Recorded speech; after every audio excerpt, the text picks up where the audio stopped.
tema para esta conferencia de manera general. Y hemos denominado esta conferencia ¿Cómo identificar el perfil psicológico en un caso de abuso sexual? Si ustedes se dan cuenta, entonces, es un título que sugiere muchísimas cosas, una pregunta que sugiere muchas cosas, y eso se ha hecho con el propósito precisamente de mirar los posibles abordajes que en casos de delitos sexuales, siendo un fenómeno muy solicitado para la intervención psicológica en nuestro país, las perspectivas de acción que un psicólogo tendría en este campo específico. Y en aras de dar abordaje a la respuesta de esa pregunta, hemos utilizado un caso en el que les voy a sugerir discutamos por grupos, quisiera tal vez de las dos filas, los compañeros estamos de A4 por línea, entonces más o menos en 8 grupos, para mirar qué abordaje o qué perspectiva o qué lectura le darían ustedes a el caso que les voy a poner en consideración y que es un caso de la vida real. Vamos a analizar entonces este caso, les voy a pedir que tomen nota de nombres, fechas, aspectos importantes, lo voy a ir leyendo despacio y si alguien pues tiene preguntas o no es clara alguna información, si es tan amable levanta la manita y la resolvemos. Juan y Marta establecieron una relación sentimental en el año 2003. Ambos, es decir Juan y Marta, venían de uniones anteriores, ellos eran divorciados. Juan tenía una hija de 8 años de su primer matrimonio y Marta tenía 3 hijos, Andrés de 16 años, Carolina de 15 e Iván de 12. Ya viviendo juntos, Juan y Marta, en el año 2004, es decir, un año después de establecer esa unión, Carolina, que es ¿quién? La hija de Marta, muy bien, quedó en embarazo y dio a luz a su hija Daniela. ¿Bien? Esto parece un árbol genealógico. Por eso les decía que tomaran notas porque no es tan sencillo. En el año 2007, Juan y Marta deciden separarse. Esto se da con ocasión de que Marta sorprendió a Juan siéndole infiel, que tenía una relación con otra mujer, y dan por terminada su relación. Por su parte, Carolina, la hija del medio de Marta, madre de Daniela, y el padre de su hija, no hijo, hija, padre de Daniela, que es Pablo, tuvieron varios inconvenientes, ya que Pablo no aceptó la paternidad de Daniela, ni le colaboró a Carolina con la manutención de la niña, con los alimentos. Creo que ahí están claras las dos problemáticas dentro de un mismo grupo familiar. Marta y Juan, después de su separación a causa de la infidelidad, pierden todo contacto y debido a dificultades económicas, en el año de 2010, en octubre, Carolina se ve en la obligación de llevar a su hija Daniela donde los abuelos paternos, a fin de que ellos se ocupen del cuidado personal de Daniela. Carolina se da cuenta que no tiene los recursos suficientes para la manutención de su hija y se la deja a los abuelos paternos. Eso significa que desde octubre del año 2010, Daniela estuvo viviendo con sus abuelos, que son Pedro y Marina, así como con su tía Adriana, que es hermana de Pablo, su papá, pese a que sabemos no ha habido un reconocimiento formal de la niña, no le dio los apellidos, lo que normalmente decimos, no le dio el apellido. Sin embargo, Carolina no pierde contacto con Daniela, ve a su hija los fines de semana y hablan permanentemente por teléfono. Espera, el anterior. En el mes de abril del año 2011, la familia de Pablo, es decir, los abuelos, Pedro y Marina, Adriana, en fin, le impiden todo contacto con la niña, ya no se la pasan al teléfono y no se la dejan ver, situación ante la cual Carolina se muestra extrañada, desconoce la razón. A través del colegio de la niña, Carolina se entera de que Daniela ha sido valorada por el Instituto Nacional de Medicina Legal y Ciencias Forenses, alias Medicina Legal. Y lo que ocasiona dicha valoración es, al parecer, un presunto abuso sexual del que la niña ha sido víctima. Carolina, sorprendida ante esa información que el colegio le suministra, va donde los abuelos, va donde Pedro y Marina, y allí se entera que Adriana, es decir, tía de la niña, hija de los dos anteriores, había presentado una denuncia penal en contra de Juan. ¿Quién es Juan? El esposo de Marta. El antiguo compañero de Marta, ¿cierto? El abuelastro de la niña. Adriana, tía de la niña, le dice a Carolina que ella ha denunciado a Juan, ya que Daniela le manifestó una semana atrás a presentar dicha denuncia que Juan le había tocado los genitales, que la había besado y la había amenazado con que si contaba sobre esa situación mataría a la familia. Eso es lo que Adriana le refiere a Carolina, mamá de Daniela. Vamos entonces a pensar en esos grupos que les proponía organizáramos, ¿qué consideran pertinente hacer en este caso? Y fíjense que la pregunta es asimismo amplia para que pensemos una alternativa de opciones de abordaje del caso en cuestión. Entonces, son la 1:15, vamos a destinar unos 10 minuticos para discutir en esos pequeños grupos el caso y con posterioridad los socializaremos también como un representante del grupo. Entonces, de manera muy puntual, muy general, ¿qué abordaje le darían al caso? ¿Qué consideran ustedes que es pertinente hacer en este caso? Obviamente desde la lectura de la psicología. ¿Listo? Entonces 10 minuticos. Bueno, vamos a continuar entonces. Ya veo por acá dudas, intrigas, ceños fruncidos, ¿cómo así? ¿Cuántos años tenía la niña? ¿Sí? Eso no me cuaja, eso no me concuerda. Vamos a ver entonces a qué reflexiones llegamos. Y creo que por allí ya hay algunas conclusiones en este grupo. Por favor, van alzando la manita los representantes de cada grupo para participar.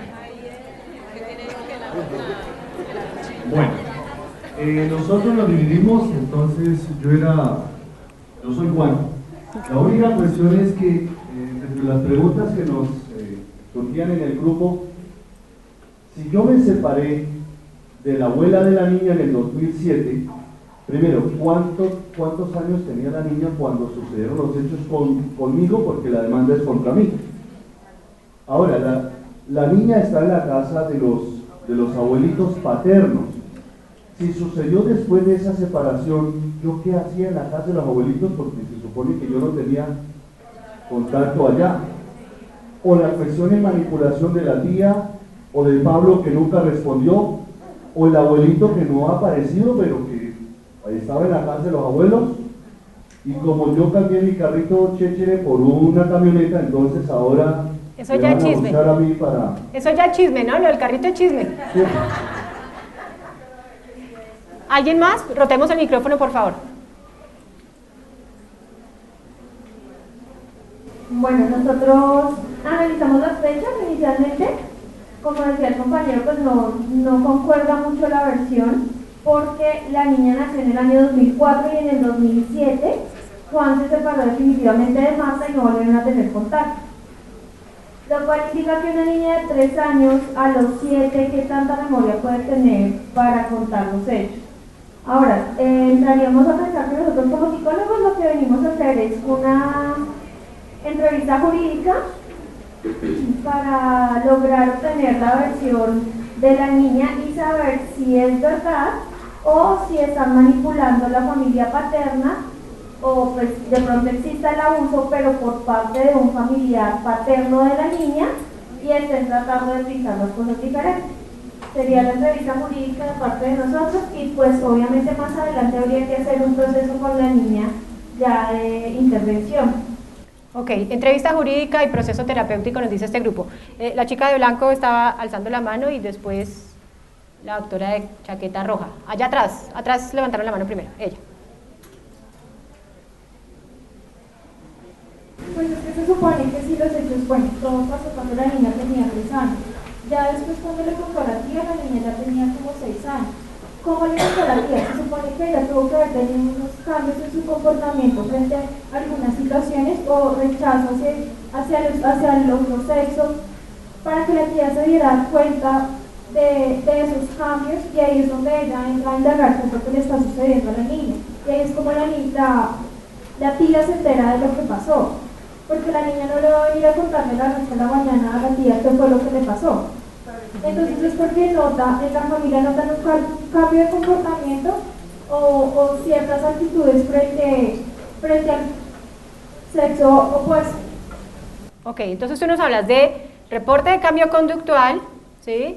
Y información de la tía de cómo ocurrieron los hechos. Vamos acá, la chica de chaqueta roja. Nosotros aquí en Confusión sacamos en el grupo que es pertinente realizar un acompañamiento psicológico, digamos, a toda la familia, porque ellos de un momento a otro dejaron, ya no pasaban a la niña teléfono a la mamá, y eso pues fue como lo más extraño que comenzó a suceder. Cuando ya la mamá comenzó a indagar, porque se dio cuenta en el colegio que le habían llevado medicina legal, pero en el colegio pues ahí no nos dicen si la niña ha comenzado a tener cambios de actitudes o de comportamiento o ser más apática con sus compañeros, que eso vendría a hacer. También tocaría mirar cómo resultó el abuelito allá en la casa de los abuelos paternos, sino que ahí no se supone que no tenía que haber contacto con esa familia. Okay. Dudas entonces frente a la manera como se articulan ciertos hechos. Hay un caso concreto, que hay una denuncia por una menor de edad. Eso quiere decir de que bajo nuestra responsabilidad está una vida, de lo que nosotros hagamos o dejemos de hacer, está el destino de una persona, ya que la ley colombiana castiga bastante aquellos delitos cometidos contra los menores de edad. Muy aparte de que la niña tenga 2, 4, 7 años, la ley colombiana acoge esta particularidad como tal. Pensaría que verificaría por medio de una visita familiar al entorno familiar como tal, donde se encuentra la niña. Pensaría que realizaría una entrevista directamente a todas las personas que se encuentran, inclusive a la niña, teniendo en cuenta que una entrevista a un adulto no es la misma que se realiza a una persona menor de edad. Se buscaría métodos por los cuales obtendría datos por parte de la niña, inclusive el entorno familiar. Lo que hace el bienestar familiar como tal en un caso supuesto de abuso es separar a esta niña o a esta persona del entorno familiar y colocarla en un hogar de paso directamente. Pensaría que, como digo, lo que yo diga o deje de decir repercute directamente en el destino de la persona, y eso tenemos que tener bastante seriedad. Yo opino que de aquí en adelante nosotros no podemos decir a los 10 años qué pena me equivoqué. Manuel, ¿verdad? Víctor Manuel. Víctor Manuel. Bueno, Víctor Manuel habla de unas cuestiones éticas al principio de su intervención, y la gran responsabilidad que nosotros tenemos frente a las personas que están involucradas en casos de esta naturaleza, y habla de las medidas de protección adoptadas por el Instituto Colombiano de Bienestar Familiar en casos de presunto abuso sexual. Vamos entonces a continuar. Reitero, le daremos la palabra a las personas que deseen intervenir en el transcurso de la exposición. Vamos entonces a hablar de manera diferenciada lo que haríamos en este tipo de casos, tanto con la persona que se señala como presunta responsable del presunto delito. Y los invito desde ya, cuando hablemos de este tipo de cuestiones, a volvernos muy amigos de la palabra presuntamente, quizá, tal vez. ¿Por qué lo digo? Porque el rol del psicólogo en el abordaje de este tipo de situaciones es el de un colaborador, ¿sí?, un asesor de la Administración de Justicia.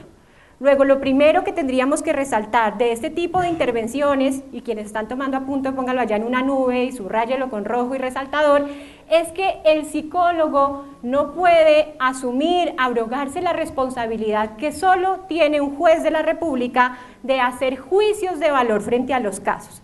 Entonces, lo que vamos a estar discutiendo en este punto es de la presunción de inocencia, de responsabilidad, de credibilidad, etcétera, porque nuestros hallazgos son de probabilidad, nunca de certeza.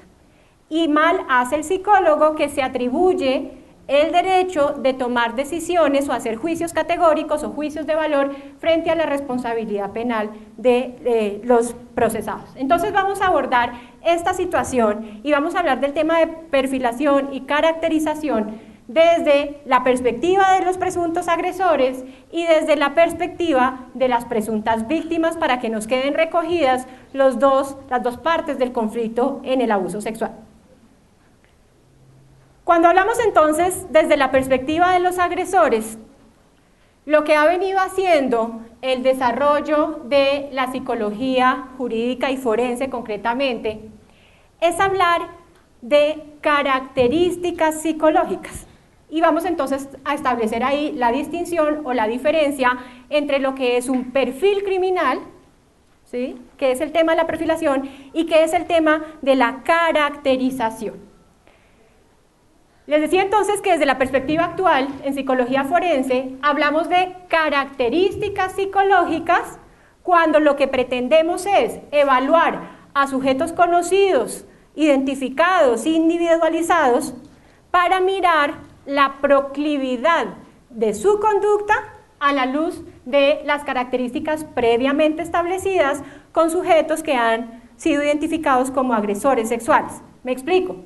Cuando a mí como psicólogo me piden evaluar a alguien que lo tengo allí sentado, que es el presunto responsable de un delito sexual, no hacemos una perfilación, hacemos una caracterización de conductas, comportamientos o condiciones psicológicas. ¿Y por qué hablamos de características y no de perfiles en ese punto concreto?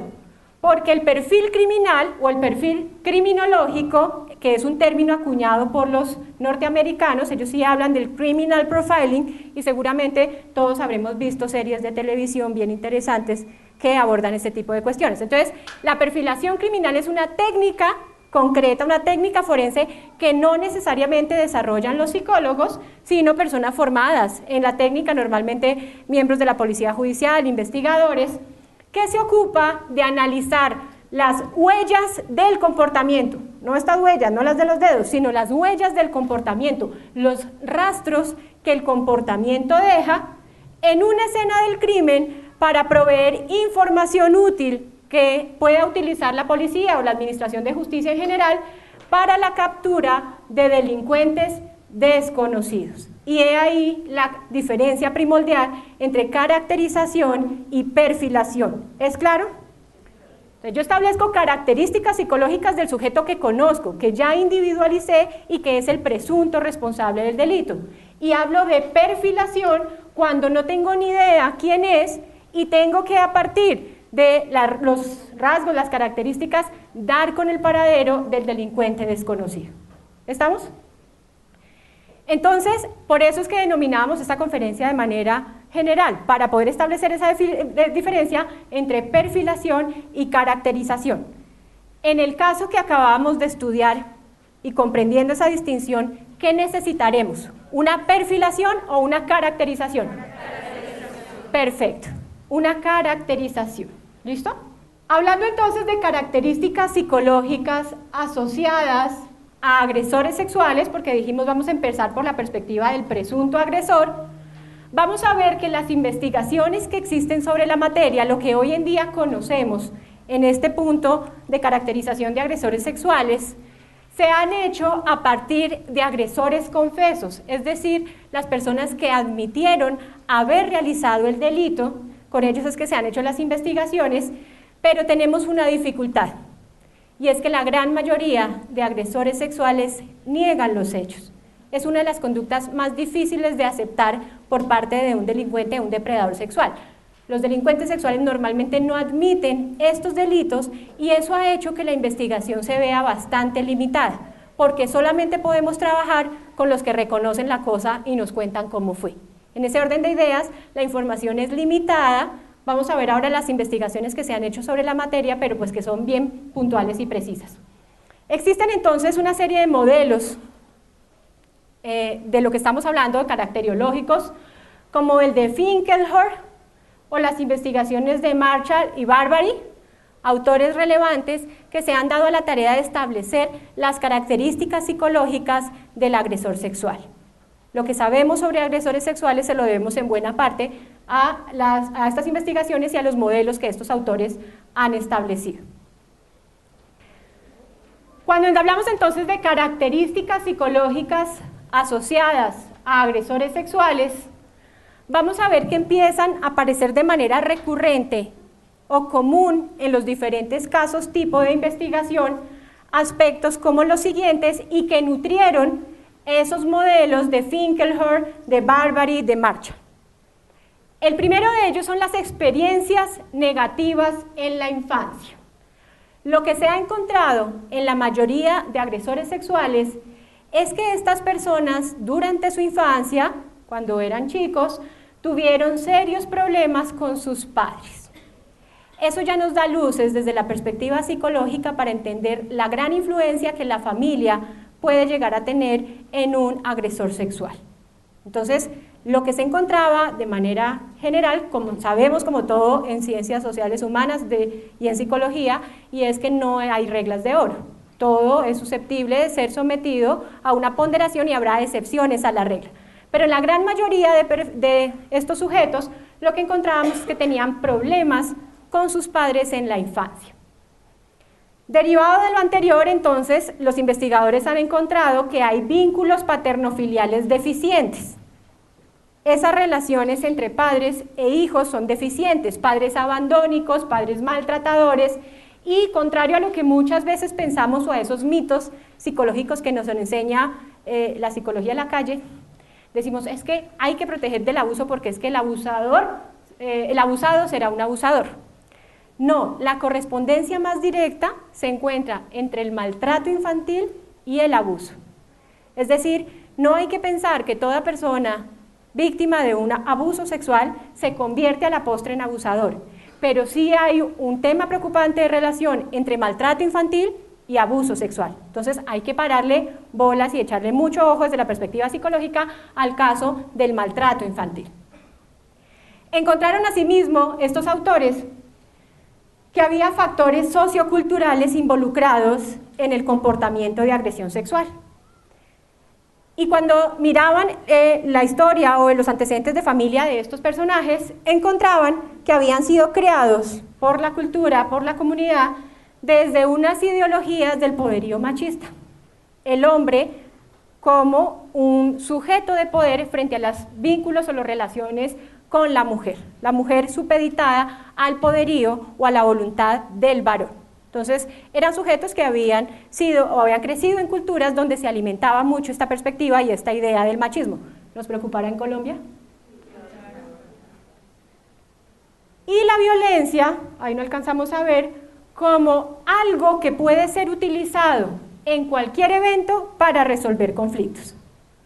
Es decir, estos sujetos también crecieron en culturas, en sociedades donde la violencia era el mecanismo que acallaba las cosas y nuestros conflictos los resolvemos es a través de la violencia. Luego cero diálogo, cero concertación, sino es la violencia el vehículo para resolver los problemas. Cuarto elemento o cuarto factor, las experiencias sexuales juveniles.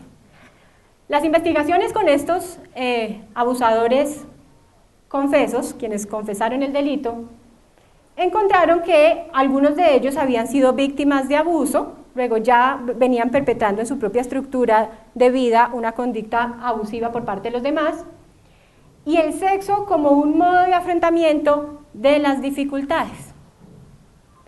Eran sujetos que habían presentado conducta masturbatoria compulsiva en la adolescencia y en la juventud, y que habían construido modelos inapropiados de las formas de relación entre niños y adultos. Es decir, lo que se esperaría de un sujeto es que a lo largo de su ciclo vital pueda reconocer en un determinado momento quién es un niño y quién es un adulto y se sepa comportar conforme a esa percepción. Lo que se encontró en los presuntos agresores, en los agresores sexuales confesos, era que esa idea estaba distorsionada. Yo no discrimino mi comportamiento ni mis actitudes tratándose de un niño respecto a tratándose de un adulto. Entonces de ahí ya empiezan a aparecer los primeros señales de distorsión cognitiva que veremos más adelante de qué se trata. Como quinto elemento, la desinhibición y la oportunidad.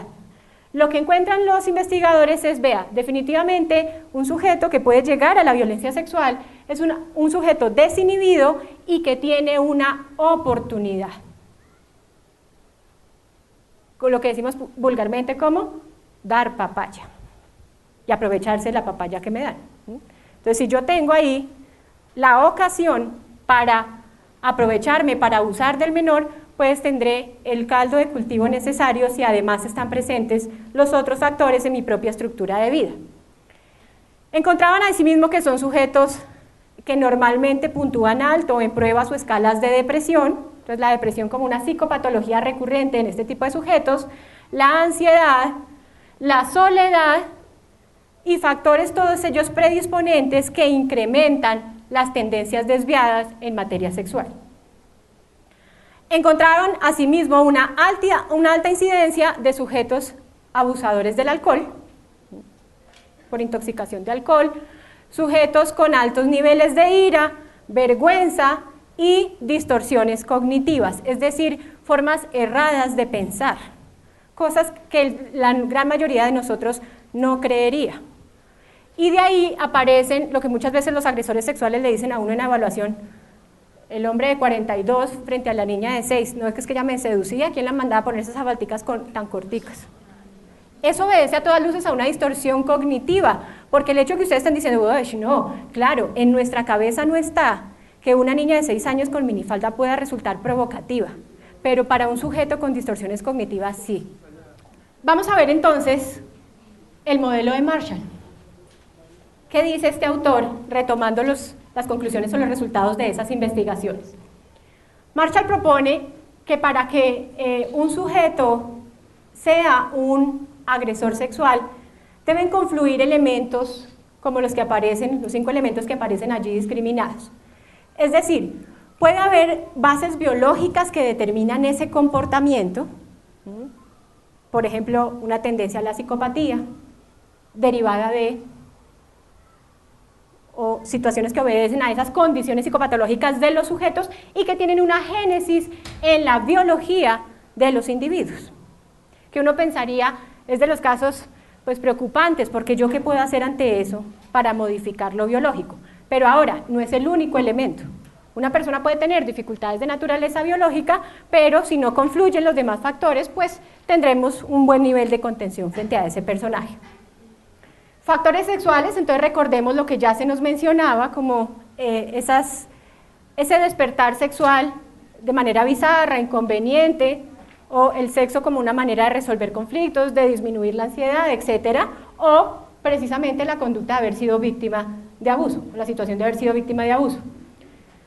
Factores sociales quedan retomados entonces también en este modelo concreto de Marshall, los que ya mencionábamos. La presencia de distorsiones cognitivas se le encontró en sus muestras, en sus grupos poblacionales de investigación, que los sujetos tenían o tienen a todas luces distorsiones cognitivas, generalmente frente a la sexualidad y la manera de relación con otro, en especial cuando las víctimas son menores de edad, y también que había un componente relacionado con la personalidad. Hay características de personalidad muy concretas que pueden dar luces frente a quién es un agresor sexual. Vamos entonces a discriminar un poco más cada uno de esos factores. Cuando hablamos de los llamados factores de riesgo, es decir, frente a esto que está plasmado en estas tablas es que la psicología tendría el reto de hacer prevención. Si yo abordo cada uno de estos frentes, les doy manejo, muy seguramente voy a tener altas probabilidades de disminuir o controlar la conducta de agresión sexual. Entonces vamos a ver qué constituye un factor de riesgo desde la perspectiva familiar. ¿Qué es lo que pasa en las familias de estos sujetos? Una tendencia hacia el maltrato físico, o sea, familias donde la violencia es un modus vivendi, un modo de vida, maltrato psicológico o también maltrato afectivo. ¿Eso pasa en Colombia? Familias con limitada comunicación, nuestras pautas relacionales y comunicativas al interior de la familia no funcionan, y falta de diálogo. tendencias o características desde el punto de vista del riesgo familiar. Bajo apoyo por parte de la familia en los casos en que el sujeto ha sido abusado. Entonces veíamos que algunos autores encontraron correlación entre el haber sido víctima de abuso y posteriormente convertirse en abusador. Lo que encontraban en esos casos es que el manejo que del abuso se dio cuando esos futuros agresores fueron abusados es que la familia se hizo la loca. No hubo apoyo. Pensemos, por ejemplo, en el caso de Garavito. Cuando uno mira los antecedentes familiares de Garavito y encuentran algunos de los reportes que él hace de haber sido víctima él mismo de abuso sexual por parte de conocidos de su familia, también sabemos por las investigaciones que la gran mayoría del abuso sexual, no solamente en Colombia sino en el mundo, es perpetrada por personas del mismo grupo familiar. Entonces, si la familia no genera una red de contención, una red de apoyo, donde la comunicación pueda fluir, pues vamos a estar en presencia de ese factor de riesgo. Encontraron, asimismo, lo que ya mencionábamos, que han sido víctimas de abuso sexual y físico. El tema del maltrato vuelve y aparece ahí de manera contundente para la caracterización de un agresor sexual. Familias con inestabilidad, desorganización y maltrato entre sus diferentes miembros. No solamente con quien se erige como abusador, sino, por ejemplo, el maltrato que se da entre los padres, etcétera, etcétera. Aquí, pues con todo gusto yo les dejo la presentación queda, entiendo, colgada en plataforma y demás, para que consulten las investigaciones y los autores relacionados con cada una de estas investigaciones. Los factores de riesgo desde el punto de vista individual. Entonces ya tenemos claro lo que pasa al interior de las familias. Veamos qué pasa al interior de los sujetos mismos. Sujetos con bajos niveles de habilidades sociales. Ellos no eran precisamente el alma de la fiesta. Tenían dificultades relacionales con otros. Es el víctima de matoneo, por ejemplo, el que nadie quiere en el salón, el fastidioso. Este sí es como inhábil socialmente, dice uno. Sujetos retraídos, extraños, huraños. Poco apego hacia las relaciones de cercanía con pares, con los compañeros. Bajo apego positivo al colegio, no les gusta estudiar. Ahora, ojo, este tema de caracterización no es para usarlo como una regleta. Entonces, hijo de pucha, me asusté, mi hijo le va mal en el colegio, mi hijo no tiene amiguitos, mi hijo igual agresor sexual. No, esto no funciona así. No puede funcionar así además. Sin embargo, según las investigaciones, son riesgo que debemos tener en cuenta para prevenir también la conducta delictiva. Inhabilidades sociales nuevamente aparecen en las investigaciones del hongo, miedo a la interacción con otras personas. Esos sujetos que viven solos, con la mamá, y tienen 53. En cuanto al sexo, como riesgo individual, estas investigaciones de las que habla esta gráfica dijeron que unas de las personas, unos de los sujetos, tomaban el sexo como una forma de demostrar amor. Entonces, yo te quiero tanto, hija mía, que te hago objeto de mis pulsiones sexuales. Una forma de sentir poder y control sobre las víctimas. Además, eso tiene una estrecha relación con el hecho de ser poco hábil en lo social. Si yo no me puedo relacionar fácilmente con pares, ¿sí?, pues de alguna manera tengo que sacar para sentirme poderoso y de alguna manera sentir control sobre lo social. Lo manifiestan con las víctimas. El sexo como una forma de disipar la rabia, vean lo interesante, como una forma de herir, degradar o castigar, que serían los casos más complejos para sospechar la presencia de psicopatías. Frente a las motivaciones en cuanto al sexo, ¿qué los lleva o qué los ha llevado a lo largo de su vida para las conductas sexuales? Experimentar sensaciones novedosas. Me aburrí de las mujeres, entonces miremos a ver cómo nos va con niñas. Fantasías sexuales donde se involucra actividades con menores y un deseo sexual incontrolable. Pensemos, por ejemplo, en la presencia de ciertas parafilias, una conducta sexual compulsiva.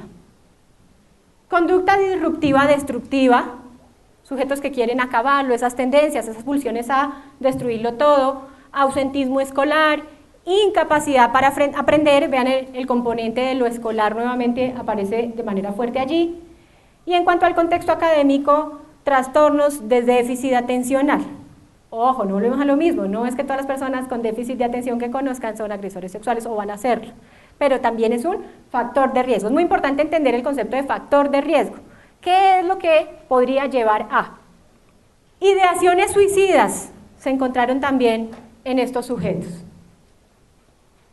Una idea recurrente de muerte o el hecho de acabar con la propia vida, sujetos proclives al consumo de alcohol, y en lo que tenía que ver con el tema de psicopatologías, los ofensores sexuales puntuaron más que las muestras de control, los sujetos no ofensores, en las escalas de esquizofrenia, evitación y dependencia frente a los estudios que de personalidad hace Theodore Millon y que ha sido la teoría que ha dado pie a la construcción de instrumentos de evaluación de la personalidad como el MCMI-3 y las escalas de Millon tanto para adolescentes como para adultos.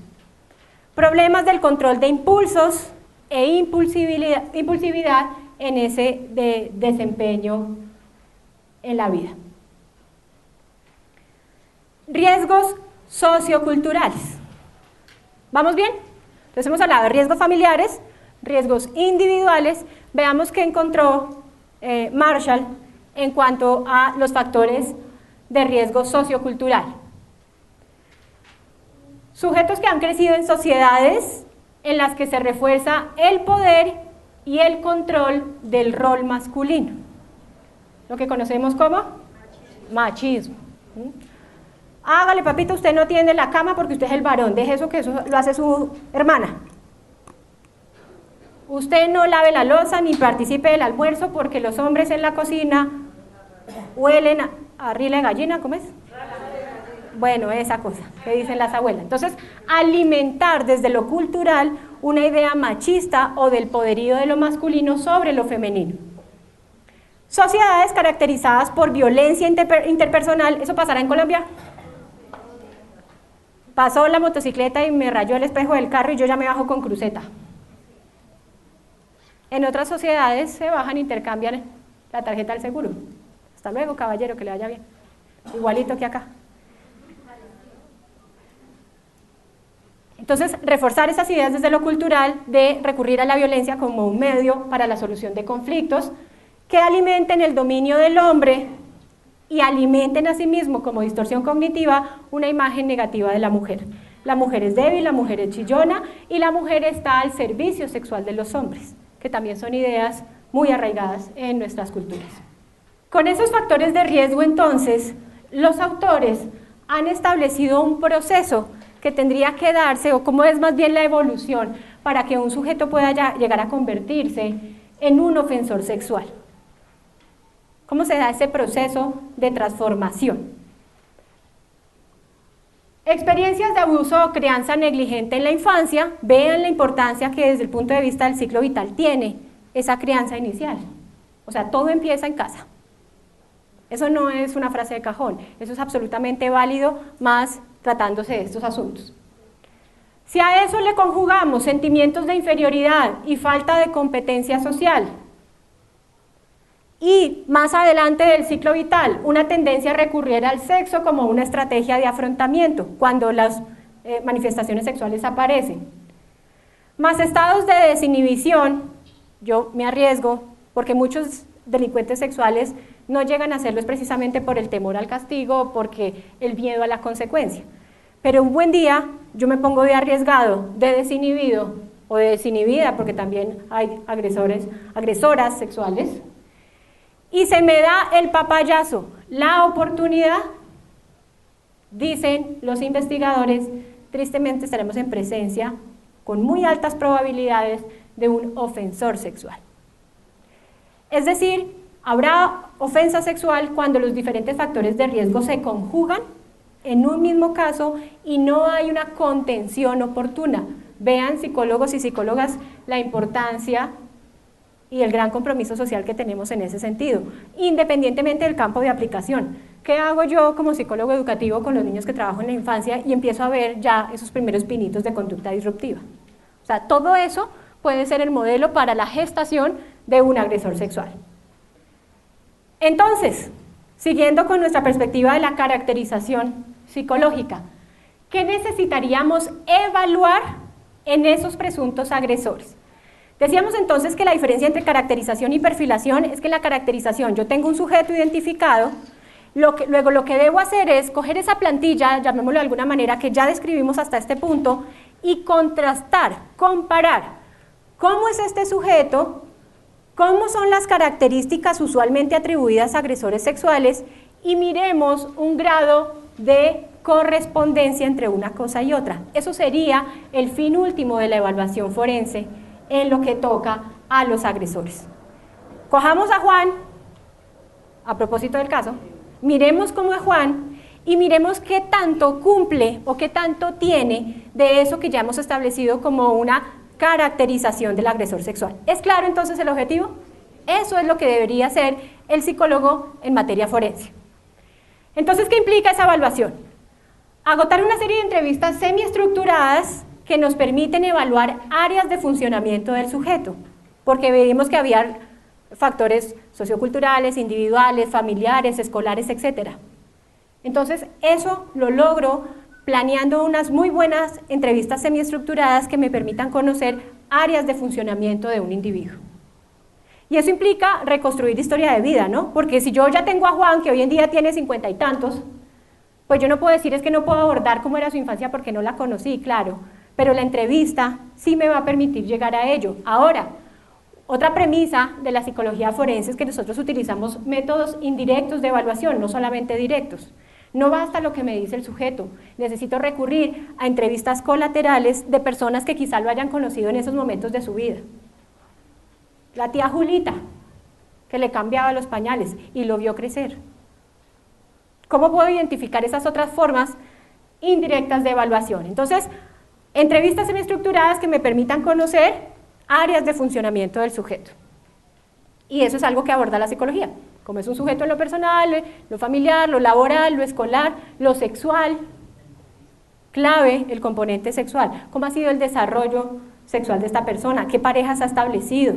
¿Qué tipos de vínculos? Es decir, entrevistas que cojan todo lo que ya mencionamos como factores de riesgo. ¿Ok? Decíamos que uno de los elementos importantes allí que han encontrado los investigadores es ciertas características de personalidad. Luego, las pruebas para evaluar personalidad son vitales en este tipo de exploraciones. Porque sabíamos que puntúan alto en esquizofrenia, en depresión, en fin. ¿Cómo puedo corroborar esa información? Con pruebas puntuales de personalidad. La aplicación de escalas de impulsividad, determinar cuán impulsivo es el sujeto.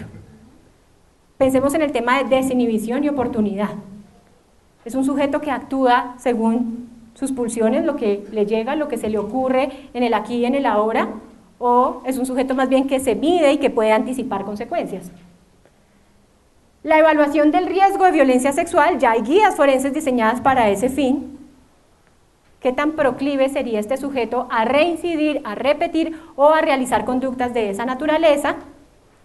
Y un aspecto clave que empieza a ser, digamos, la exploración de vanguardia en este tema, y es la evaluación del desarrollo del juicio moral.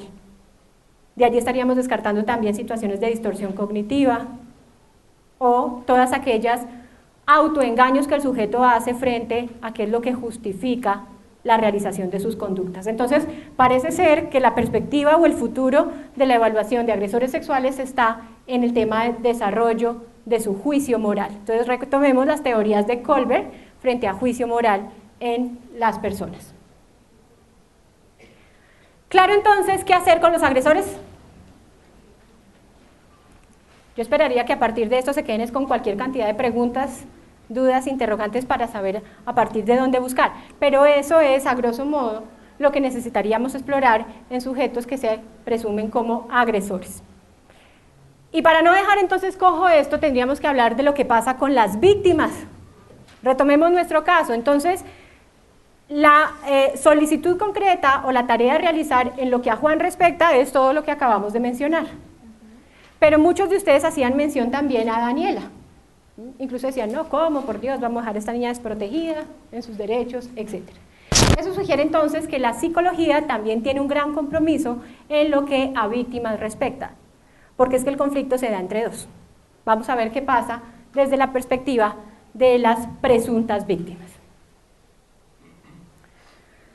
La evaluación psicológica, entonces, de cara a las víctimas, implica normalmente el abordaje de dos componentes que finalmente serán los que nos den luces para emitir un concepto sobre abuso sexual. Y tristemente, los psicólogos, algunos que han venido desarrollando estos temas del abordaje de víctimas, desconocen estas cuestiones y eso hace que las evaluaciones se vean bastante limitadas o que hagamos categorías diagnósticas sobre las que se toman decisiones judiciales con mucha ligereza. Entonces, el mensaje principal es que todos vayamos pensando en la gran responsabilidad que tenemos para el abordaje de estos casos. Para emitir entonces el concepto frente a las víctimas, diríamos que las tareas a desarrollar son dos, básicamente, y que normalmente obedecen a la solicitud que la Administración de Justicia hace a los psicólogos. De la víctima, evalúeme la credibilidad de su testimonio y, conjunto con ello, la sintomatología usualmente asociada a casos de abuso sexual. Esos son normalmente los requerimientos que a los psicólogos forenses nos hace la Administración de Justicia. Dígame si lo que ese muchachito dice es cierto o no,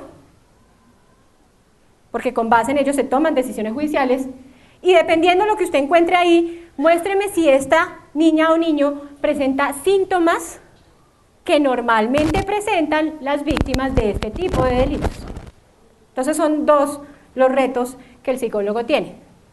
Frente a la credibilidad del testimonio, sería entonces esa primera meta, esa primera misión. Voy a hablar de aspectos que pueden sonar bastante técnicos, pero nos quedaríamos cojos en esta exposición si no hiciésemos mención a ello, obviamente con la invitación a que profundicemos en estas cuestiones. Hay suficiente literatura ya al respecto y es un reto de la psicología para no hacer lecturas ligeras de los casos. Lo que se ha establecido como el método, la técnica más usualmente aceptada para la evaluación de la credibilidad del testimonio es lo que conocemos como la técnica del SVA, evaluación de la validez de las declaraciones, que es un modelo específicamente diseñado para casos de abuso sexual infantil. El análisis o la evaluación de la validez de las declaraciones, por sus siglas en inglés, SVA. El procedimiento del SVA, o esa evaluación del SVA, comprende tres momentos distintos, tres tareas por parte del psicólogo para poder llegar a una conclusión frente a la credibilidad o no de ese testimonio infantil. Ese sería el fin último o el objetivo último de la aplicación de la técnica, que yo pueda decir si un relato es o no creíble. Pero no sacarlo del sombrero, ni debajo de la manga, ni a ojo. Ay, es que con esa carita tan inocente, ¿quién diría una mentira? O ideas erradas, muy extendidas en nuestra sociedad, es que los niños no mienten. ¿Quién es una capa, paso, mamá? Alce la mano. Suficientes. ¿Sus hijos les han dicho mentiras? ¿Se las han dicho desde chiquitos? Los niños mienten y eso ya lo verificó la investigación científica. Eso no me lo estoy inventando yo. Las exploraciones con niños más pequeños se están haciendo desde los 3 años. Garrido, Polilamb, Loftus, en fin, investigadores de testimonio infantil, y han encontrado que los niños mienten a sabiendas desde los 3 años y con descaro. Es posible que los niños mientan. Y si eso no lo entendemos, entraremos con prejuicio frente a las evaluaciones. Luego, cualquier idea que sugiera que la mentira infantil es imposible, ya vició el caso. Mi invitación es que tengamos mente abierta y no nos casemos con hipótesis preconcebidas antes de las evaluaciones, sino que nos dejemos sorprender por el mundo y por los hallazgos científicos. Entremos a un caso como tabula rasa, obvio, documentados, pero sin pensar que A o B es culpable o inocente. Recordemos, eso le toca al juez, no al psicólogo. Retomando entonces, decimos que esa evaluación de la validez de las declaraciones, o SVA, tiene 3 momentos específicos, que deben además agotarse en ese orden. El primero, desarrollar un protocolo de entrevista especialmente diseñado para abuso sexual infantil. ¿Qué es un protocolo de entrevista, psicólogos? La manera como adelanto una entrevista. Pero tristemente pasa en nuestros contextos laborales, donde las funciones es practicar entrevistas a niños, niñas o adolescentes presuntas víctimas de abuso, que yo llego, me entero del caso ahí mismo y yo le voy preguntando lo que se me ocurre. Eso está proscrito y es además muy negativo porque nos hemos dado cuenta por las investigaciones que ese tipo de entrevistas mal conducidas son sugerentes. Y no hay nada peor que una entrevista sugerente por la capacidad de sugestión que sobre el relato tiene. Y me tiré el caso. Entonces, para evitar esos errores, ya hay protocolos de entrevista especialmente diseñados para estas cuestiones. Voy a mencionar los más conocidos o los que gozan de mayor credibilidad científica. Tenemos el protocolo de Michigan, que recibe ese nombre por haber sido desarrollado en Michigan, Estados Unidos. ¿Dónde lo consigo, profe? Bájelo a internet, es gratuito. Ponga en Google, protocolo de Michigan, y ahí les va a salir. Y es una perfecta guía de entrevista para presuntos casos de abuso sexual infantil. Tenemos el protocolo de NICH, N-I-C-H-D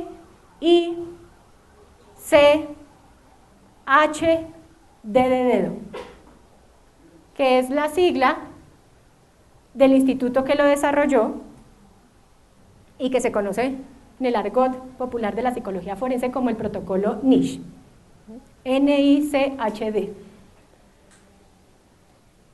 Tenemos la entrevista SATAC o RATAC, la deletreo S-A-T-A-C de casa, o igualitico, pero en vez de S una R.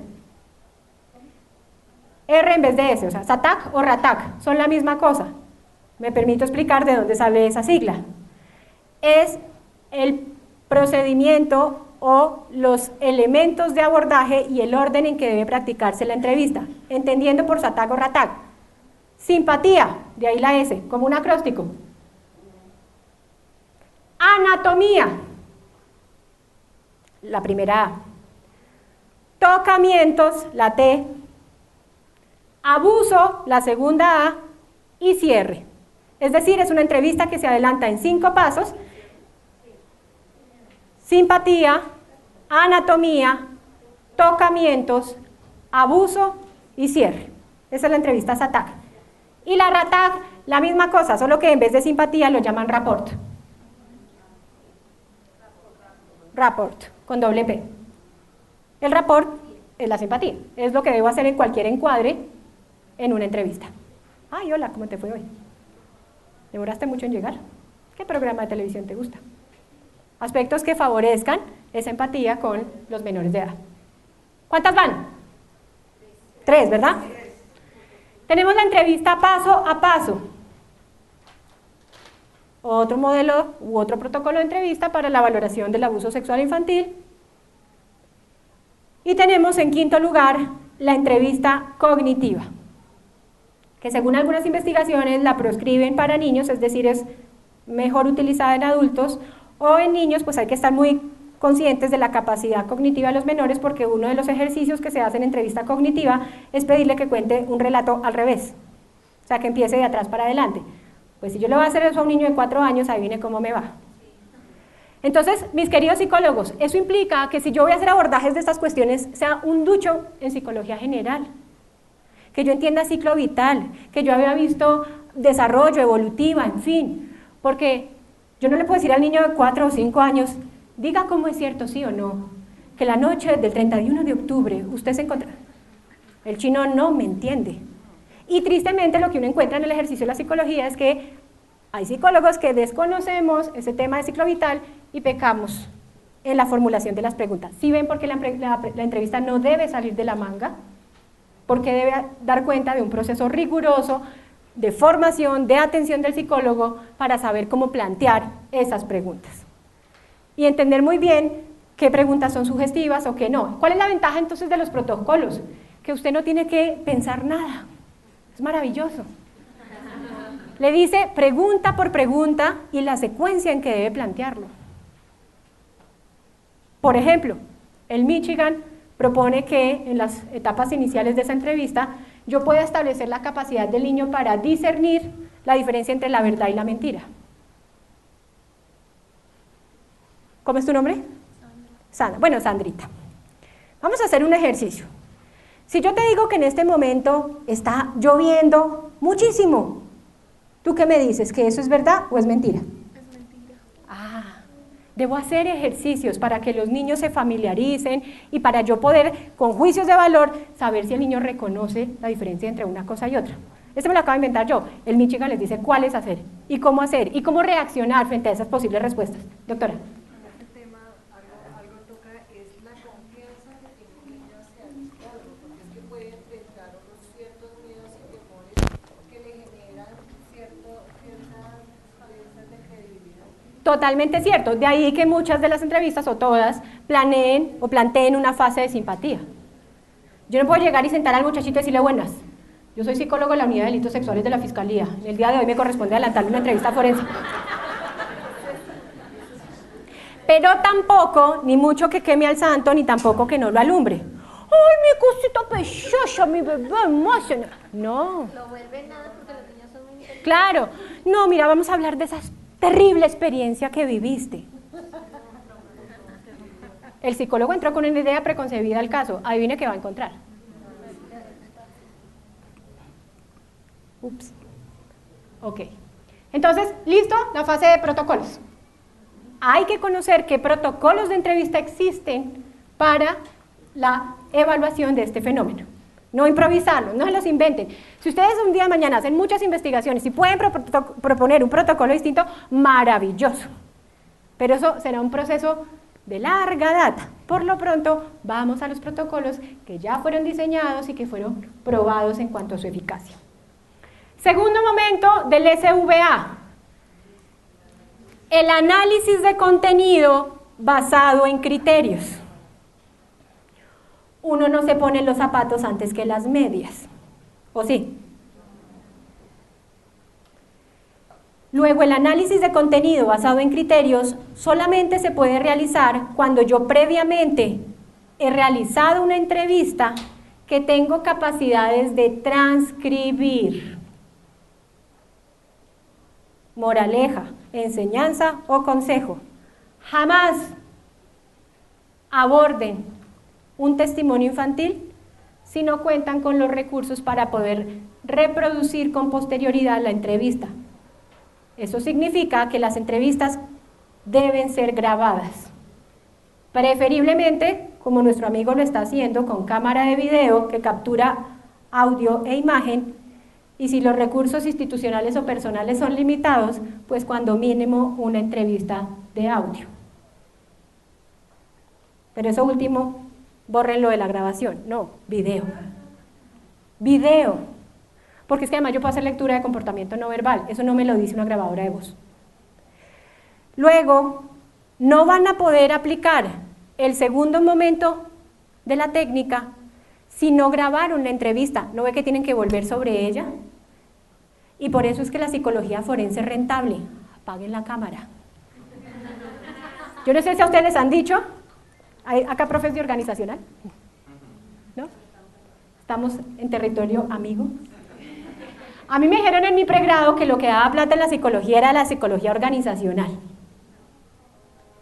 A mí me dijeron eso. Si ustedes no se los han dicho, afortunados ustedes. Porque les voy a contar un chisme. Si hay algo lucrativo en la psicología en este momento, es la psicología forense.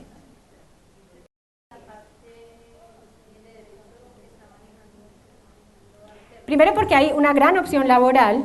Segundo porque uno no tiene que salir a empapelar Bogotá o sus alrededores pasando hojas de vida, porque es un ejercicio que se puede hacer desde la práctica privada.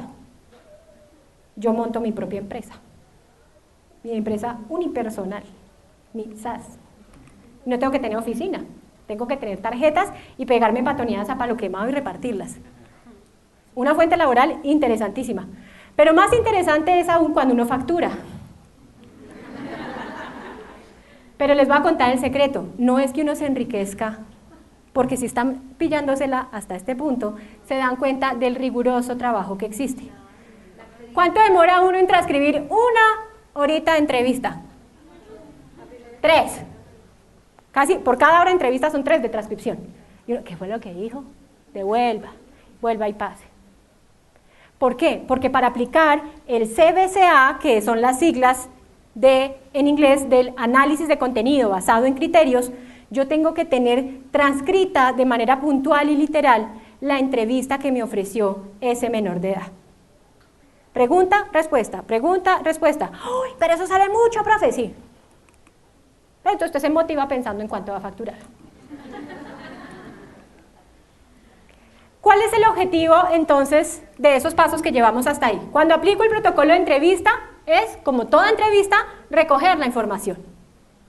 Miren que ahí no hemos dicho yo estoy haciendo juicios de valor o sacando conclusiones, no, recoger información. Y eso es lo que se hace en entrevista aquí en la Conchinchina y la entrevista que se hace en los organizacionales, los educativos, los clínicos. Una entrevista es para recoger información. Hasta ahí no he descubierto nada. Ya con esa información que recogí con el protocolo de entrevista y hecho el análisis de contenido basado en criterios, lo que me va a servir es para analizar la información que recogí con el protocolo. Aquí ya hay un ejercicio de análisis, de interpretación de esa información. El CBCA se compone de 5 criterios que dan cuenta de 19 ítems. Me explico, son 19 cosas las que se analizan, repartidas en 5 criterios. ¿Qué van? Desde las características del reporte, como la estructura lógica. Si el niño me dice, no, y entonces mi tío me abusaba. Eso pasaba en la casa que tenemos en el aire. ¿Y cómo llegaban a tu casa en el aire? En nuestro carro volador. ¿Hay elementos de fantasía en ese reporte? Claro, yo no estoy diciendo que ya esa entrevista per se esté descartada. Para eso son 19 criterios. Y los 19 criterios no son algo que se mira a ojo o de manera ligera, porque la aplicación correcta del CBCA implicaría identificar un ejemplo puntual de esa entrevista que previamente transcribí, recogí, y el ejemplo entre comillas, o sea, ¿cómo estoy dando cuenta de ese criterio? En tal parte de la respuesta. ¿Sí ven por qué se factura harto? Finalmente,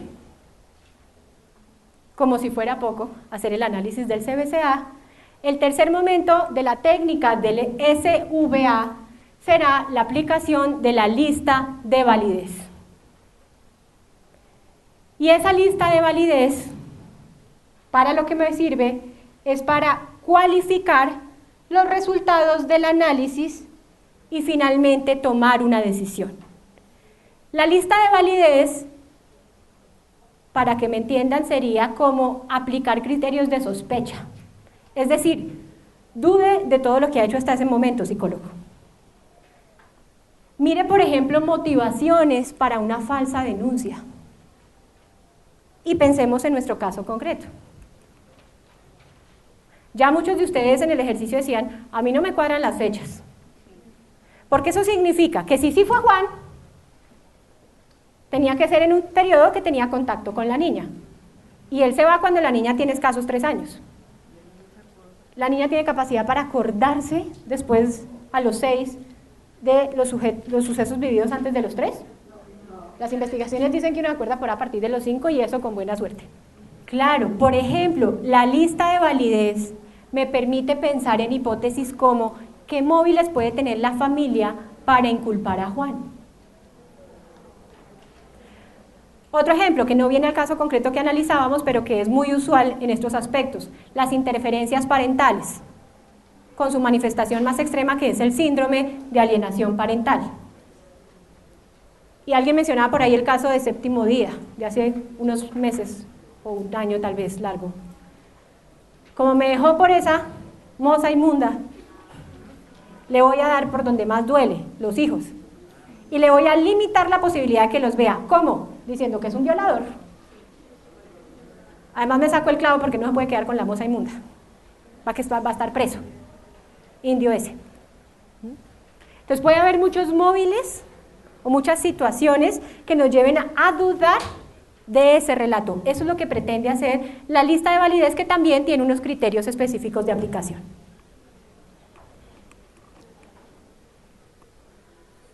Decíamos entonces que, aparte del análisis de la credibilidad del testimonio, bueno, se supone que cuando yo he adelantado esos 3 momentos,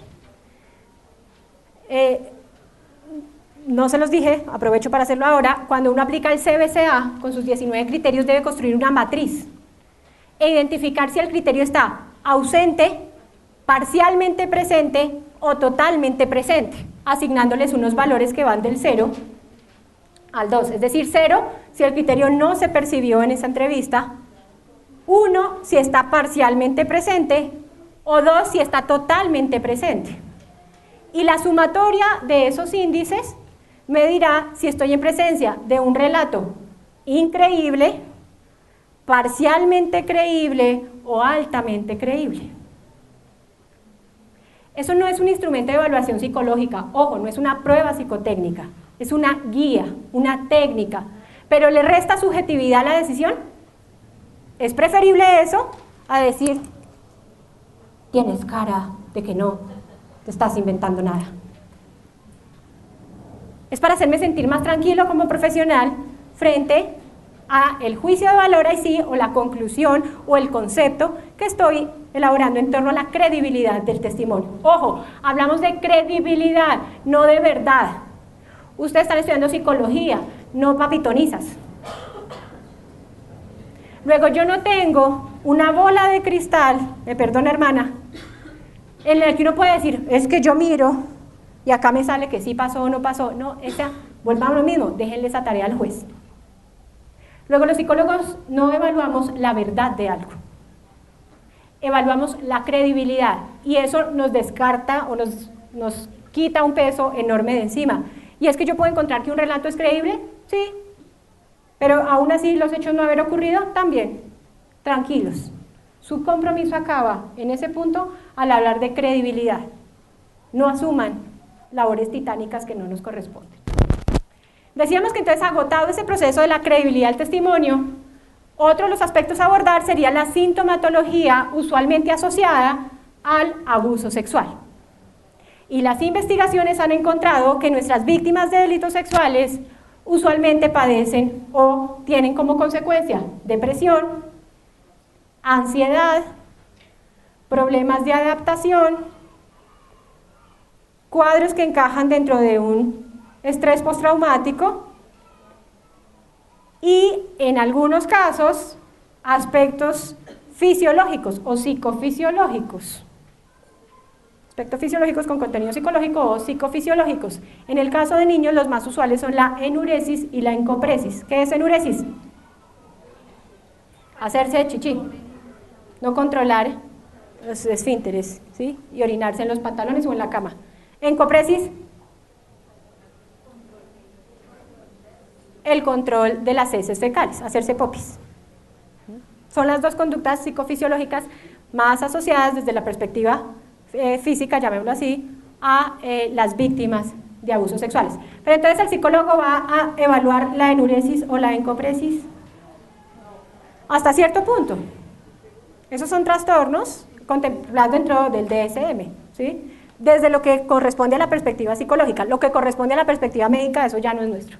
Eso que lo haga el médico forense o el médico legista, no sería el psicólogo.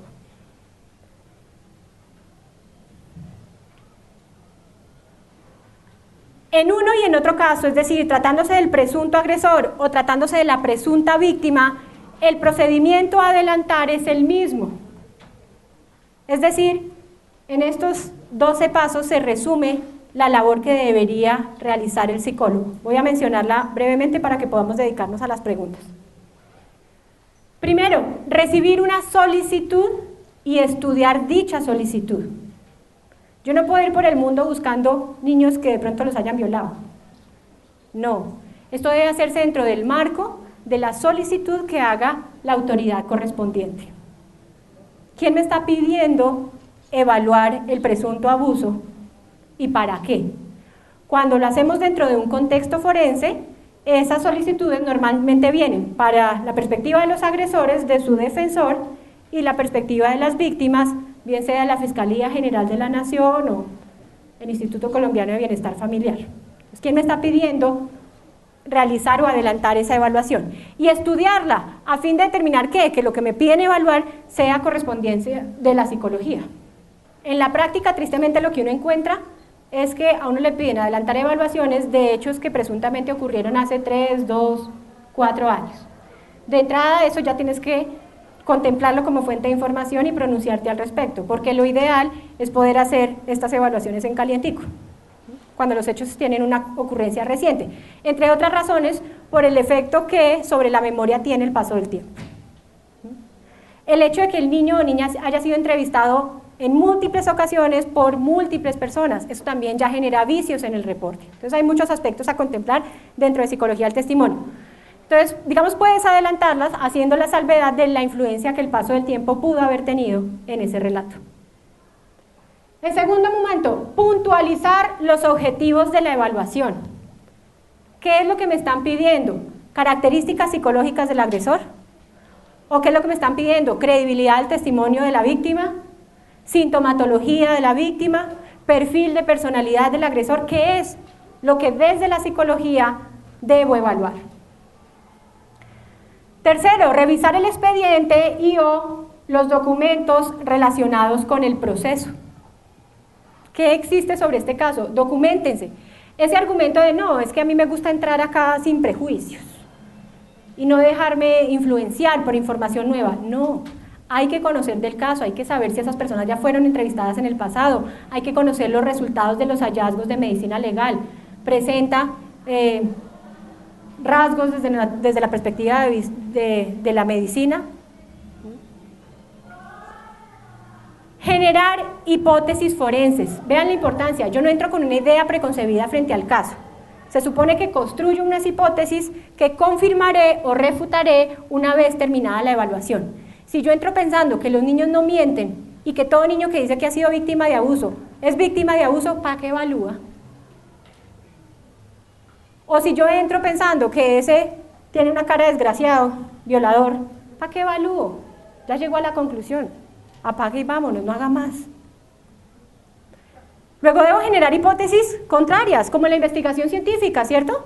Puede pasar A o puede pasar B. Vamos a ver con qué nos encontramos. No entren con ideas preconcebidas frente a los casos, ni en los agresores, ni en las víctimas. Estructurar la evaluación. Venga, ¿cuál es el protocolo que voy a usar? Se supone que ya los conocí, me documenté, me gusta más, me siento más cómodo con este, me convence más. ¿Qué técnicas, qué pruebas necesitaré? ¿Qué mide, por ejemplo, la ansiedad infantil? ¿Conocen pruebas? Un TAMAI, por ejemplo. Un CMACR, un CDI. Si necesitamos aplicar una prueba de personalidad, un MSMI3, un MMPI2. ¿Qué pruebas existen desde la psicología para evaluar cada uno de esos constructos? Preparar la logística y los instrumentos de evaluación. Recordemos que necesitamos grabar el desarrollo de esas entrevistas, un espacio idóneo, no puede ser en la cafetería, en la tienda de la esquina. ¿Qué pruebas psicotécnicas son pertinentes? ¿O es que yo aplico un WISE porque fue el que me regalaron el día del grado? Y eso sirve para inteligencia, pero pues qué carajo, yo digo que apliqué una prueba, entonces que el WISE me sirve. No, una correspondencia entre el objetivo de evaluación y los instrumentos seleccionados. Llevar a cabo la evaluación, miren todo lo que hemos tenido que hacer antes de, y hasta ahí no nos hemos visto con el sujeto evaluado, víctima o agresor, y adelantar pues todos esos procedimientos, y si lo que me solicitaron fue evaluar credibilidad del testimonio infantil, impagitablemente un SVA. Realizar entrevistas colaterales, ¿recuerdan lo que decíamos que eran las entrevistas colaterales? A otras personas, son técnicas de evaluación indirectas, muy necesarias en aspectos forenses. El psicólogo forense se caracteriza porque duda de todo, de toda la información. Yo no me puedo comprar esa versión, luego necesito saber qué me pueden decir periquito, menganito sobre esa persona evaluada. Discutir con los colegas, llamada a un amigo. o hablar con médicos forenses, otras personas que nos puedan dar luces sobre el caso. Sentarme a analizar e interpretar los resultados. ¿Sí vieron por qué se factura esto? Corrija las pruebas. Eso se toma bastante tiempo y yo no aplico una, aplico 3, 4, qué sé yo, las que necesite. Hacer interconsulta con los colegas, discutir el caso con otros, tener una visión más imparcial del asunto. Y ya se supone que cuando llegado a este punto de la evaluación, tengo la capacidad para confirmar o descartar las hipótesis. ¿Cuáles? Las que planteé por allá en la fase 4 de la evaluación. Ahora sí tengo elementos de juicio para decir si es creíble o no creíble, ¿sí? Si tiene o no depresión, si tiene o no un trastorno de personalidad. Esas cosas no las podría hacer en las primeras etapas. Solamente acá, cuando tengo información copiosa y suficiente para jugármela por alguna de esas hipótesis y descartar las que no resultaron probadas. Con eso, mi querido psicólogo, elabore su informe. ¿Para quién? ¿O dirigido a quién? ¿Al juez? A la autoridad solicitante. O sea, volvemos acá a nuestro paso 1. ¿Quién me solicitó adelantar el procedimiento? A esa persona es a quien yo me dirijo en mi informe. Vea, doctor, doctora, aquí está. Esto fue lo que encontré. Estos son mis hallazgos. Y dado el caso, prepárese, mi amigo, para la sustentación o ratificación, es la palabra que está buscando, en una posible audiencia de juicio oral ante un estrado judicial. Presente esos hallazgos o esas conclusiones que desde la perspectiva psicológica usted ha alcanzado. Muchas gracias a todos.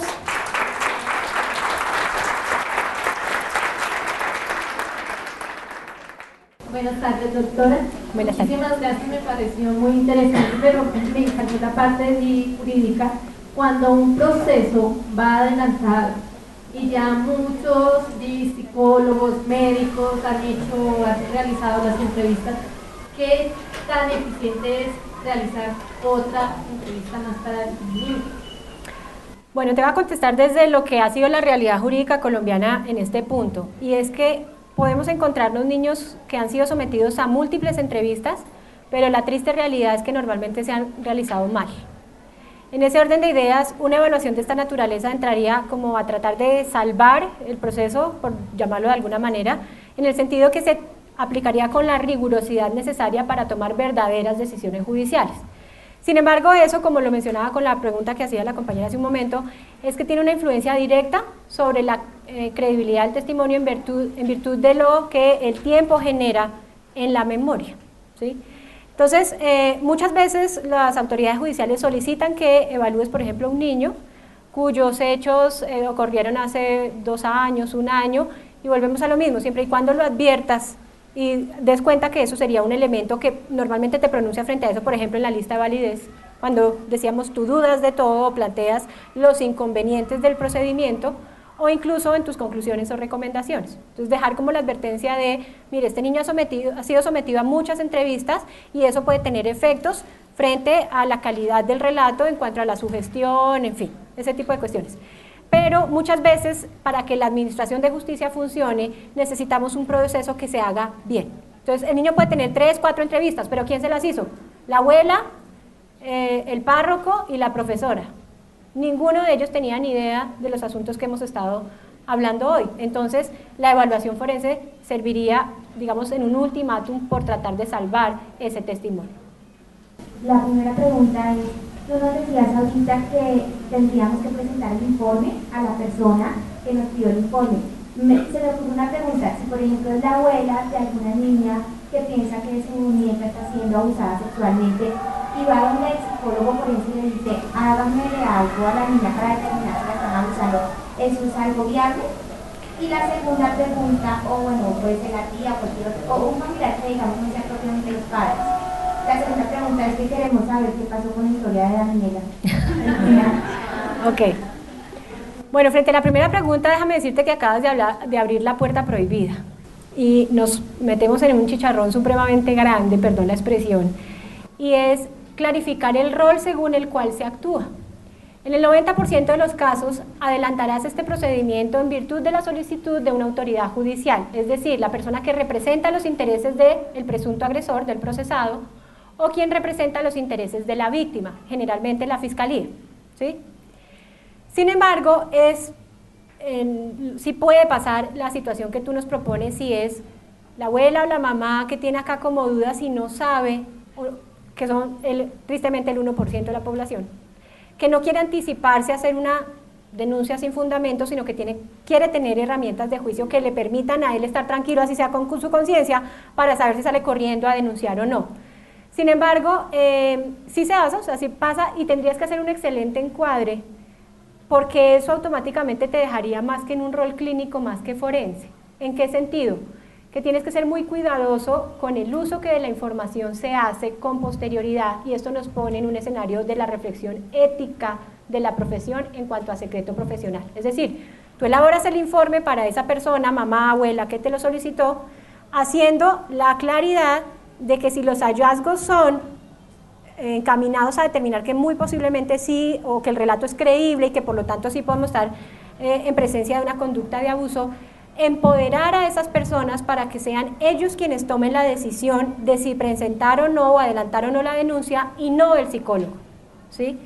Entonces eso es distinto, o sea, digamos, el manejo de secreto profesional varía mucho tratándose de un escenario clínico a un escenario forense. Entonces normalmente cuando la solicitud la hace la misma familia en aras de tener esa certeza, pues lo que correspondería éticamente al psicólogo hacer es un buen consentimiento informado donde le diga, vea, lo que yo encuentre, ustedes verán qué hacen con eso, y no abrogarse el psicólogo la decisión de él presentar esa denuncia. Entonces sí es posible, no ocurre en muchos casos, como te digo, debería ser así, y eso descongestionaría el sistema y haría que no se judicialicen tantos casos sin fundamento, como al parecer, aunándolo con tu segunda pregunta, ¿qué pasó con el caso de Daniela? Es un caso que aún no se ha fallado, está todavía en proceso de investigación, obviamente hemos hecho la reserva de la identidad de sus participantes, entonces aspiro, doctora, a responderle en unos meses a ver qué pasa, pero elegí ese caso en particular precisamente para que salieran a colación las reflexiones que ustedes plantearon, y es, mire, acá hay inconsistencias. Acá hay situaciones del relato que no aseguran la participación de quien se ha señalado como presunto responsable. Entonces, te dejo en stand-by la situación frente al caso. Era solamente un pretexto académico para que tuviéramos un punto de partida frente a la reflexión. De acuerdo al caso expuesto, se da celeridad generalmente a casos donde son aplicados a medios de comunicación. Hay muchos casos que son, digámoslo así, no tan importantes a la luz pública, pero mi pregunta va dirigida hacia qué tiempo aproximado tiene para uno elaborar un informe, y si uno necesita, de acuerdo a la tecnología hoy en día, presentaciones o grabaciones, revisiones de video, páginas de internet, a la intervención que en determinado caso le toque a uno, a un presunto abusador menor en una audiencia pública. Muchas gracias. Ok, digamos que el tiempo con el que cuentas para adelantar el procedimiento va a depender de en qué momento se encuentra el proceso judicial.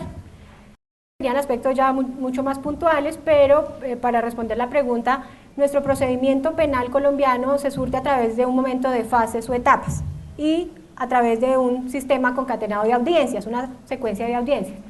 Dependiendo en qué momento te llegue la evaluación, y eso es algo que debes concertar con el solicitante, con el abogado que te solicita la evaluación, y es conocer y entender cuáles son las fases de ese proceso penal y saber con qué prontitud se van a adelantar las audiencias. Entonces hay abogados que le dicen, no, doctora, necesito la evaluación, pero tenemos en 15 días la audiencia preparatoria. Corra, porque además esa evidencia hay que descubrirla con 5 días de antelación. Sin embargo, yo les digo algo, nunca asuman adelantar un proceso de estos si no cuentan mínimo pues por exagerado con 15 días, porque es que el procedimiento para que se haga con todas las de la ley, literalmente hablando, es algo que demanda tiempo. Ustedes saben, aplicar una prueba, por ejemplo, en adultos, aplicar un MMPI-2, son 567 reactivos, eso se toma entre 2 y 3 horas la sola contestación de la prueba. Ahora, vaya y califíquela, vaya e interprete, y no fue la única prueba, fueron 2, 3, 4.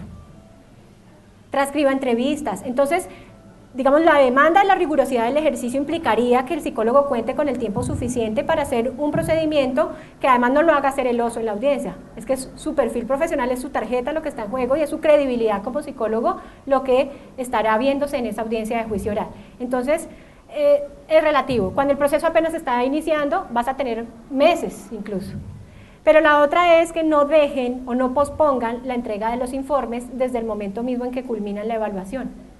También suena sospechoso para la contraparte saber que terminé de evaluar hoy, en octubre, 26 de octubre, y estoy entregando mi informe en enero. Eso no se ve bien. Entonces, una vez terminadas las evaluaciones, ser diligentes para la entrega de los informes, pero sobre todo, y muy pertinente tu pregunta, conocer el proceso penal que se está adelantando y saber en qué momento el abogado va a introducir esa prueba, en qué momento estamos y para qué la va a usar. Eso sería clave para saber el tiempo con el cual cuentas. Buenas tardes, doctora. Tengo dos preguntas. La primera pregunta es, digamos, en el caso de que no las hipótesis tenga un presunto implicado y las respuestas de que es otra persona de la familia y que está haciendo el abogado, o sea, no, digamos, las hipótesis dan es otra persona, entonces ahí, ¿qué estaría? Ya te respondo, me acabo de acordar que habías hecho dos preguntas, la otra era para la ratificación. Dame un segundo, contesto esta porque se me olvida. Tú me decías, para efectos de la ratificación, que si se podían utilizar recursos. Sí, de hecho está contemplado en el Código de Procedimiento Penal, se llama evidencia demostrativa, y yo al juicio voy a hacer algo muy similar a lo que estoy haciendo en este momento. Frente a la audiencia, presentar mis conclusiones o mis hallazgos. ¿Puedo utilizar presentaciones de PowerPoint? Llévelas. Mejor. Todo lo que sea necesario, porque además, explíquele usted a una parranda de abogados qué significa el perfil del MMPI. ¿Qué significa psicoticismo? ¿Qué significa esquizofreniforme? Entonces, hay que hablar en un lenguaje que la disciplina jurídica pueda entender. Yo no soy mejor forense porque llego y hablo ya en términos rococó que nadie me entiende. No, si yo quiero cooperar con la Administración de Justicia, tengo que utilizar una terminología que la audiencia entienda. O si no van a decir, sí, muy pilo el psicólogo, pero no le entendimos ni papá. Y eso no sirve para nada. Frente a tu pregunta, ¿qué pasa si dentro de mis hipótesis yo encontré que era otro? Pues póngalo, doctora, porque precisamente la evaluación es para eso, para ya cooperar en la toma de la decisión judicial. Y además sería ético hacerlo, porque estarías contribuyendo a que no se judicialice a un inocente. Entonces, claro, dentro de las 1000 cosas que pueden aparecer en esa evaluación, es que sí hay conductas compatibles con abuso sexual, pero que corresponden a otro agresor. La segunda. La otra pregunta era, frente a un caso de menor de edad, digamos los casos que se demoran varios meses en dar el resultado, ¿el bienestar familiar es intervenir y retirar el niño de la familia o esperan hasta que el caso dé el resultado? Depende, no hay una regla general, depende de las vicisitudes de cada caso. En algunas situaciones el bienestar interviene de manera directa, imponiendo una medida de protección cuando se percibe que el niño puede estar en riesgo, porque el presunto agresor es parte del grupo familiar y convive con el niño. Pero no es una regla de oro, o sea, se estima cada situación en cada caso concreto. A veces proceden medidas de protección, a veces no.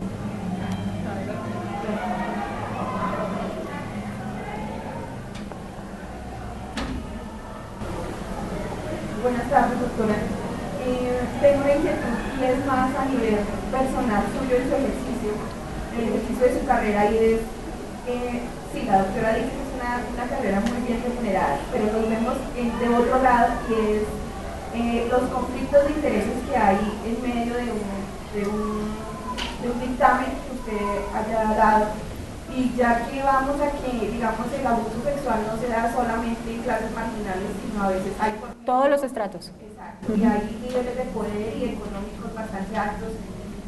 Usted, o sea, uno sabe que éticamente hay cosas que no debe hacer y que debe emitir su informe, pero usted, en lo que usted ha vivido, ¿qué nos puede decir, qué nos puede aconsejar con respecto a eso? Bueno, también excelente tu pregunta porque pones de manifiesto un matrimonio insalvable que es la relación entre psicología forense y ética. Si me lo preguntas a mí, creo absoluta y fielmente en el compromiso ético de la psicología y en ese orden de ideas todas las intervenciones y evaluaciones que realizo se hacen bajo la perspectiva de auxiliar a la justicia y no a las partes. Es decir, el psicólogo no trabaja para una parte en concreto, trabaja para la materialización de la justicia. ¿Y eso qué significa? Que yo puedo evaluar un agresor y darme cuenta en efecto que es un malandro, que sí lo hizo, que lo hizo peor de lo que se sabe, que no es la primera víctima. ¿Debo consignarlo así en el informe? Claro que sí. ¿Qué haga el abogado con el informe? Eso es otra cuestión y eso tiene que ver con un asunto de procedimiento, porque nuestra legislación penal admite la posibilidad de que la prueba adversa no sea presentada por la defensa, mientras que la fiscalía siempre debe descubrir todas las pruebas, sean favorables, o sea, convenientes o inconvenientes. Entonces, yo jamás haré o haría, aunque tristemente pues hay situaciones en las que se presenta, que el psicólogo entiende que él se debe a la parte que le paga. No, y por eso les digo, ustedes cobren antes. Si se esperan a cobrar al juicio, les embolataron esa platica, porque si la prueba no me favorece y no la voy a usar, pues yo por ahí derecho puedo asumir que el psicólogo no. Cobren por anticipado esos ejercicios, ¿sí? Independientemente de los resultados de la evaluación.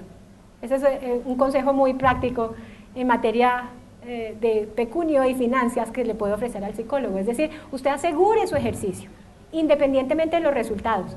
Y recordemos, nuestros resultados, o sea, mi ejercicio es de medios y no de resultados. Yo no puedo garantizarle que la persona va a salir el discípulo de la Madre Teresa de Calcuta o que el niño fue absolutamente abusado. No, ni idea. Entonces eso es importante que lo dejes muy claro con el profesional solicitante, porque tristemente pues sí habrá personas con intereses inescrupulosos que te digan, mi doctora, ahí, vea, yo lo que necesito que quede probado es esto. No, señor. Entonces, es un ejercicio ético porque, entre otras cosas, lo que está en juego es su tarjeta profesional. Y pues ahí hablo como magistrada del Tribunal de Ética del colegio. El ejercicio de la psicología forense nos expone mucho a los psicólogos a faltas disciplinarias. El tema de secreto profesional que ya manifestábamos, el tema de consentimiento informado. Entonces, que tú puedas dormir tranquila y saber que te haces a unos honorarios bien habidos, ¿sí? Que no estás vendiendo tu conciencia ni estás poniendo de parapeto a la psicología para ejercicios irregulares de la profesión. Entonces, cobre por adelantado, doctora, pero consigne la verdad. Buenas tardes, mi pregunta es la siguiente. ¿Cuál es la diferencia entre psicología forense y psicología criminal? ¿La psicología forense se deriva de la criminal o al contrario?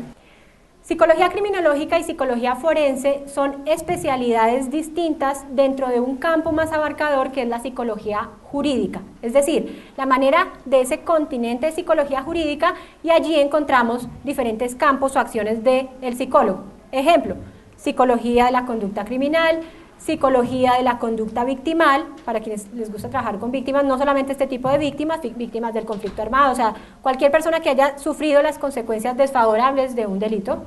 Tenemos psicología del testimonio, tenemos psicología forense, tenemos psicología jurídica aplicada al derecho civil de familia, de infancia y adolescencia, tenemos psicología jurídica aplicada a los mecanismos alternativos de solución de conflictos, tenemos psicología jurídica penitenciaria.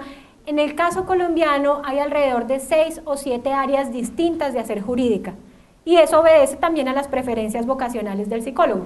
Cuando tú te formas como psicólogo jurídico, recibes la formación en cada uno de esos campos o áreas de subespecialidad y tú decides a cuál te dedicas. El tema que hemos tratado hoy involucra, porque además son áreas transversales, pero hemos hablado concretamente de dos aspectos: psicología del testimonio y psicología forense.